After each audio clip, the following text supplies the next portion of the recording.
There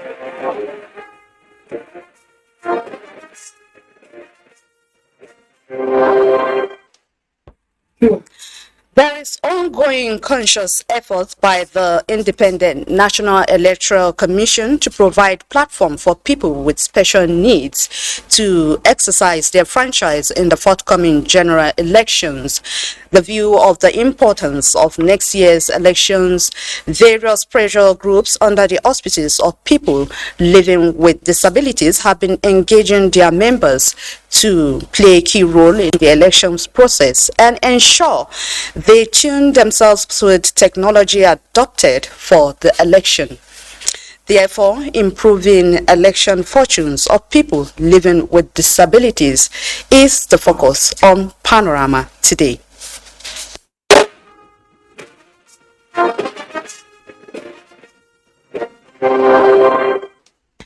Glad to have you join us. I am Salamatu Lukman Muhammad.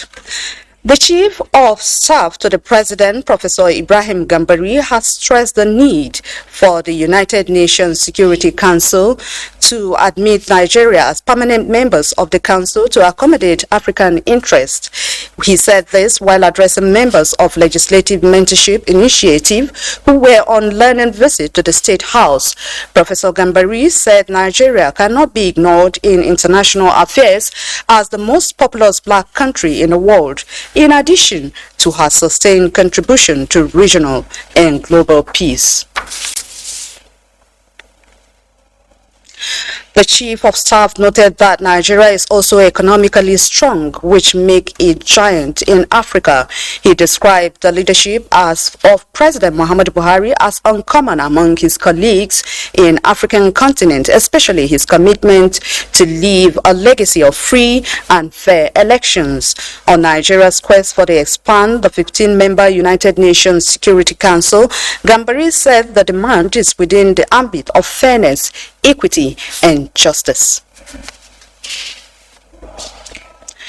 The United Nations Under-Security Secretary General for Peace Operations, Jean-Pierre Lacroix, is seeking increased participation of the Nigerian armed forces in the ongoing peacekeeping operations spearheaded by the United Nations. The United Nations Under-Secretary General for Peace Operations stated this while on a working visit to the Chief of Defense Staff, General Lucky Rabo, at the Defense Headquarters, Abuja. He noted that the deteriorating security challenges in most of the United Nations across the globe requires more collaborative efforts between United Nations and affected countries.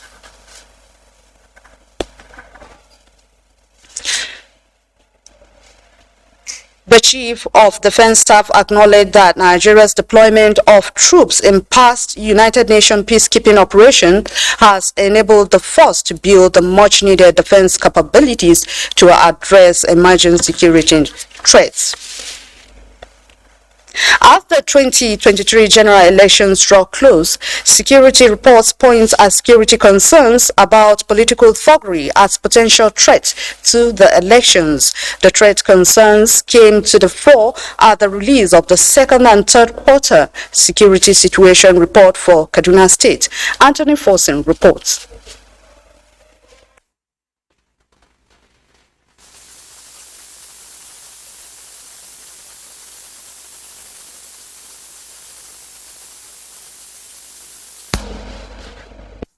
Togri poses to the forthcoming general election is the Director of Kaduna State Command of the Department of State Security. We are likely to be challenged by political thuggery. It's a thing that we really need to prepare for. The event, which was meant to present the second and third quarter 2022 security situation report of the state, gave heads of military formations in the state the opportunity to make inputs to the conversation. As noted, our air operations have improved in recent times. I want to appeal that the public comes forward with information, especially when they see people planting devices in their farms. The security situation, especially in the southern part of Kaduna, has improved. We are going to continue with our efforts to ensure that there is lasting peace to ensure that the security improves in this. You're still watching Panorama on the network service of the NTA. We're going to short break. We'll be right back. The vaccine offers hope for a safe country free of coronavirus. I urge all state governments, traditional and religious leaders to take the lead in the mobilization effort within their environment and spheres of influence. I similarly urge all eligible Nigerians to present themselves and be vaccinated in accordance with the order of priority already mapped out at the various authorized designated centers only.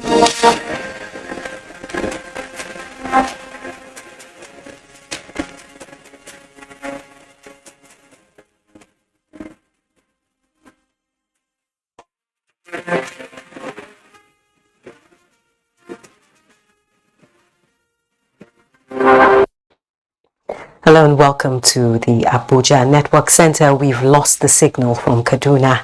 World leaders are in Sharm el-Sheikh, Egypt, for the biggest climate conference, COP27, to define pathways for climate action to meet net zero carbon emissions. But a potential conflict looms as Nigeria, in line with the African target, insists that polluters must pay through adaptation finance. Onengie Findface reports.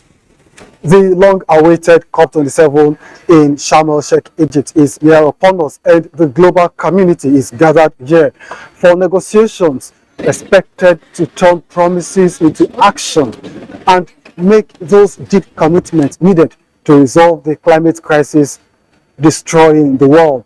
Nigeria is focused on our negotiations in partnership with fellow African countries. In recognition of what we agreed in Kigali, what we call Kigali Declaration, and of course what we also agreed in the Amsterdam Declaration, to focus on afforestation, to focus on climate finance, to focus on the need to mitigate desertification, and of course to emphasize on loss and damage. It is important, it is key to addressing some of the challenges in Africa. Now, beyond the activities of the ministry, some Nigerian youth are on ground to learn the skill of negotiation and also add their voices to global clamor for action to protect the African continent. We are looking at how our government is going to put a position that is not going to exclude us when it comes to implementation, but is going to include us when it comes to implementation back home. The climate adaptation finance should be made available to even the most vulnerable, because sometimes they don't even have this intervention plans. They are not even aware. Sometimes that intervention is there, but since they are not aware, they don't even know how to assess it. A major concern for the African continent and for Nigeria especially is support for mitigation, adaptation, and building resilience of people who are often inundated by climatic extremes. From Sharm el-Sheikh, Egypt, Onengie Findface, Cantonese. Back home in Nigeria, to pave way for peaceful Yuletide festivities and the ongoing campaigns nationwide, the Nigerian Army, supported by other security components, has commenced various operations across hotspots throughout the country.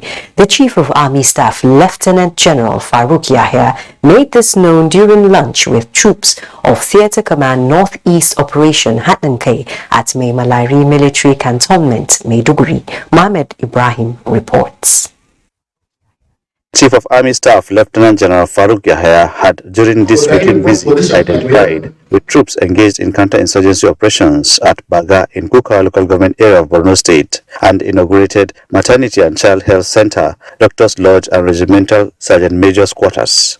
While hosting top brass commanders, sector commanders and senior officers of Theatre Command Operation Hatnankei and those of Multinational Joint Task Force to a lunch, General Yahya expressed appreciation of the Army High Command to the country's president for providing all the needed resources, as well as the collaborative efforts of the Air Force, Navy and other sister security agencies, including the troops that have led to successes achieved in various security operations across the country. The fight achieved, we must remain alert and vigilant and aggressive in what we do, and in accordance with our code of conduct and rule of engagement. a very detailed of professional army and Nigerian army are very valid of being alert every time. The army chief assured Nigerians that the military will not rest on its oars in providing security with the coming Yuletide and for the elections in 2023. In Maiduguri, Muhammad Ibrahim, NTA News. Meanwhile, security reports point at political thuggery as a potential threat to the elections. The threat concerns came to the fore at the release of the second and third quarter security situation report for Kaduna State. Anthony Forson reports. Raising the threat political thuggery poses to the forthcoming general election is the Director of Kaduna State Command of the Department of State Security. Sir, we are likely to be challenged by political thuggery. It's a thing that we really need to prepare for. So since we are all represented here from various communities, it's a message we need to take back home. The youths of various communities must be sensitized against thuggery, because the little thing we have seen, which is just the beginning, is an indication that there is a lot to be done. Hence, they should be sensitized. The event, which was meant to present the second and third quarter 2022 security situation report of the state, gave heads of military formations in the state the opportunity to make inputs to the conversation. The air operations in this theater are heavily dependent on information that we receive from the security agencies and from the Kaduna State itself. And as noted, our air operations have improved in recent times. I want to appeal that the public come forward with information, especially when they see people planting devices in their farms or along the road that the military frequents.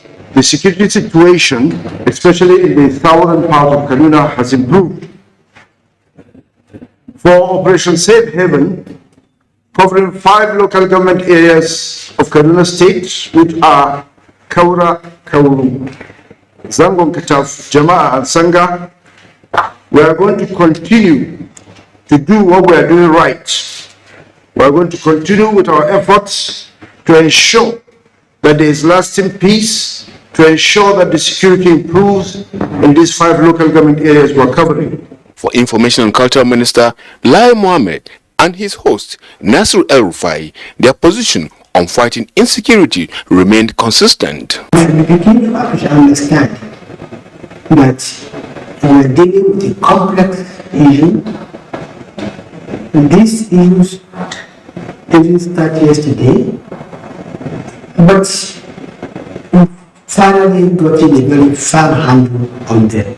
The Northwest Theatre Command will enable a holistic approach to counter-insurgency operations across the affected states and the enhanced coordination of the resources of the armed forces, the police, the SSS, our respective state vigilance services, hunters and other local volunteers to fight the insurgents. The quarterly security situation report was a clear vindication that the Nigerian armed forces and affiliate security agencies are on top of the situation. Anthony Forson, NTA News.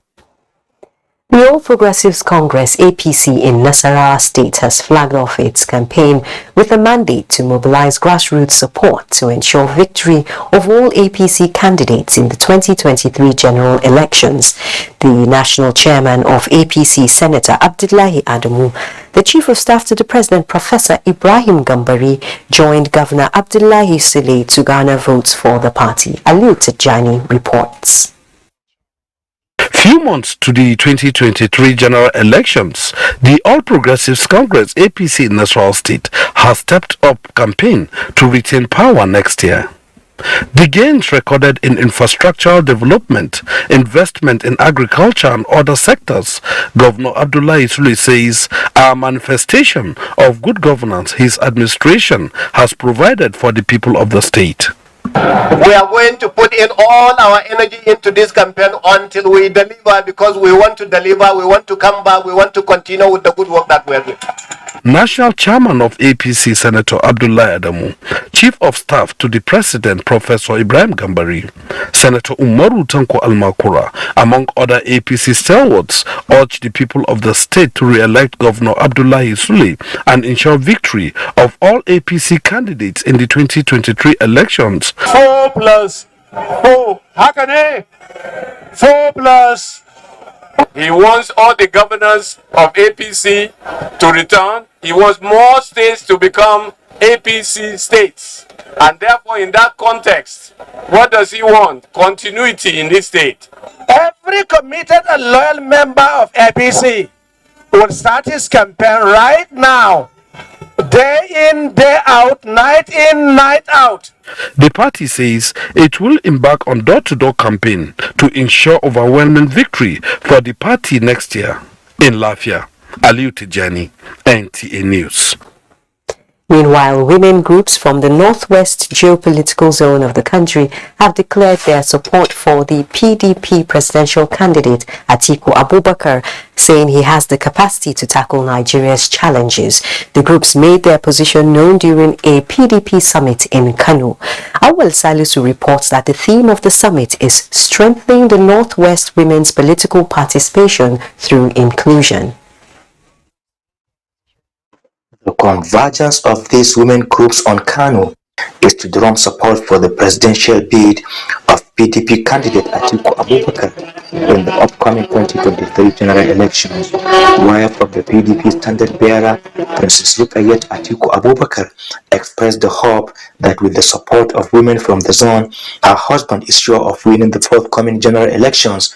She said, if given the mandate, Atiku Abubakar will ensure women and youth inclusion in governance. We will take care of women, empower them, and issue capital to make them economically independent. Different stakeholders call on Nigerians, especially women and youth, to cast their votes for Atiku Abubakar to enable him implement his roadmap for the economic recovery of the country. If elected, he will give 40% appointive position to women because women are trustworthy, just and compassionate. There's the thinking that a woman should not get a political position is not known because half of the religion, Islam, our Prophet Muhammad sallallahu alaihi wasallam said we should get it from Nana Aisha, his wife, who is a woman. So if that is not representation, we don't know what that is anymore. Wives of the PDP governorship candidates from the 7 states in the zone participated in the summit. In Kano, Awal Salisu, NTA News. Meanwhile, the Ministry of Humanitarian Affairs, Disaster Management and Social Development and the National Emergency Management Agency, NEMA, have received essential products from 2 corporate organizations to support flood victims in the country. Elizabeth Omori has the details. With the commencement of distribution of relief materials to flood victims, more organizations are contributing. The latest is the donation by the Care Pack family and Business Visa. We are very proud to list out these items, homemade, processed here, and also empowered the producers as well, in a way. So we're happy to be in this partnership. We are very passionate about also patronizing other Nigerian businesses to help Nigerians in actual need. Permanent Secretary, Ministry of Humanitarian Affairs, who received the items on behalf of the ministry, handed over the items to NEMA for onward distribution. We'll give you feedback, either in photo, or in video, or in writing, to show you how people have received and benefited from your support. In times like this, it is the great Nigerian spirit helping neighbor that will give succor and rekindle hope amongst our brothers and sisters in distress. I want to also use this opportunity to assure you that the relief materials will be deployed immediately and directly to the end users. Items donated include noodles, vegetable oil, tomato pastes, mosquito nets, sanitizers, among others. The Permanent Secretary appealed to humanitarian organizations and individuals to assist in building stronger mechanisms against disasters. In Abuja, Elizabeth Omori, NTA News. Similarly, the Northeast Development Commission, NEDC, has distributed essential items including food to flood victims in Adamawa State to cushion the effect of the disaster. Yusuf Chika reports. 174,000 persons in 254 communities of Adamawa State were affected by the flood disaster this year. To cushion the effect of the flooding, the Northeast Development Commission has presented relief items to Adamawa State government for annual distribution to the affected communities. The NEDC Managing Director Muhammad Goni Al-Kali said the gesture is part of the World Humanitarian Day earlier observed. We're already reaching to the state government, asking on how we are going to collaborate to sustain the situation as it is, and I'm sure the state government will very soon give us areas that need to be intervened. Governor Amadou Marufentri of Adamawa State represented commended the foresight of the federal government in the provision of relief items. You've always been with us and you've always acted timely. Items shared are 10,000 bags of 25 kg rice, 3,000 gallons of vegetable oil, blankets, mats, children's wears, wrappers, among others. In Yola, Yusuf Jika, NTA News. Let's now join our sports desk with Badi for updates. We begin with football as head of operations of the Nigeria Professional